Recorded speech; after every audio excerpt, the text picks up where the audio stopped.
Den här filmen vänder sig till dig som vill veta mer om amning. Amning kan väcka många tankar och känslor. Det kan ta lite tid innan ni fått till en fungerande amning.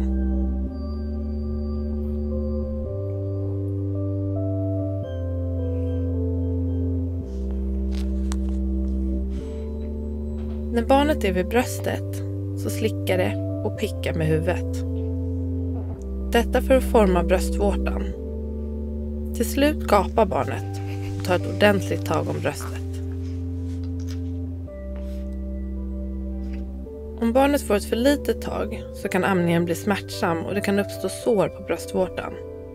Det kan göra lite ont precis när barnet har börjat suga, men smärtan ska gå över efter en kort stund. Annars är det bättre att börja om och låta barnet ta ett större tag. Näsan ska vara fri så att barnet kan andas.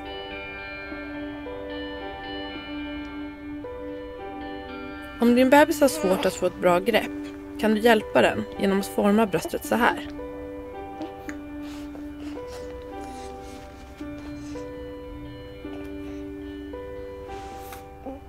Du kan se hur barnet jobbar med käkarna. Lyssnar du noga så kan du ibland höra barnet svälja.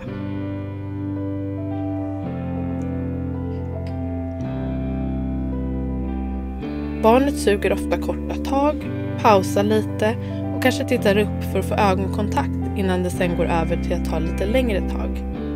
Då har barnet jobbat fram mjölken.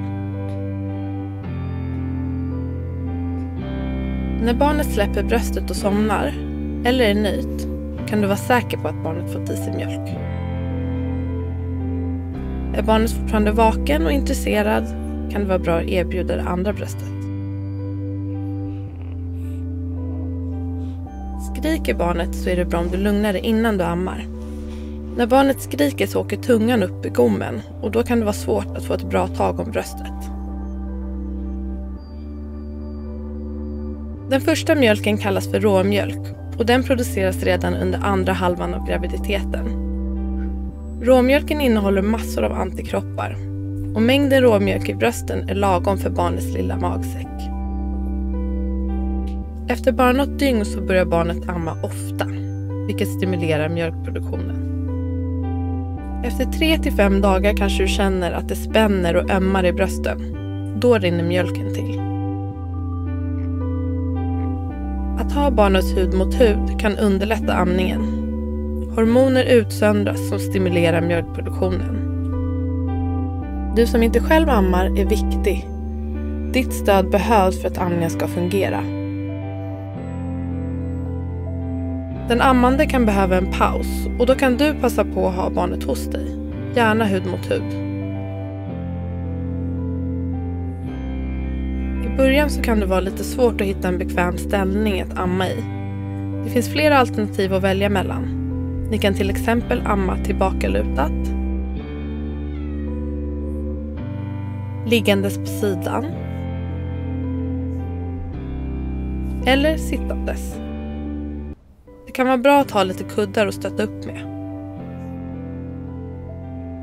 Det kan finnas situationer då det är praktiskt att kunna handmjölka. Till exempel om brösten är så spända att barnet har svårt att ta tag. Börja med att tvätta händerna. Du kan stryka med handen över bröstet. Placera handen som ett C runt vårtgården och tryck med fingrarna, så här.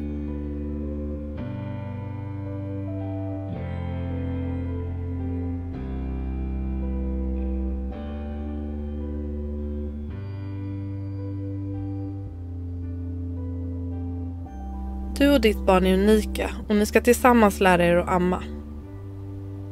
Det går inte att säga att ett sätt fungerar för alla. Första tiden med en bebis kan ibland kännas tung och övermäktig. Hormoner och sömnbrist kan påverka ditt mående. Det är okej.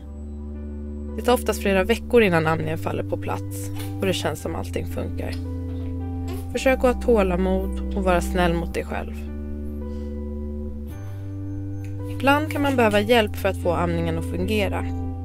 Vänta inte med att söka stöd om du får problem.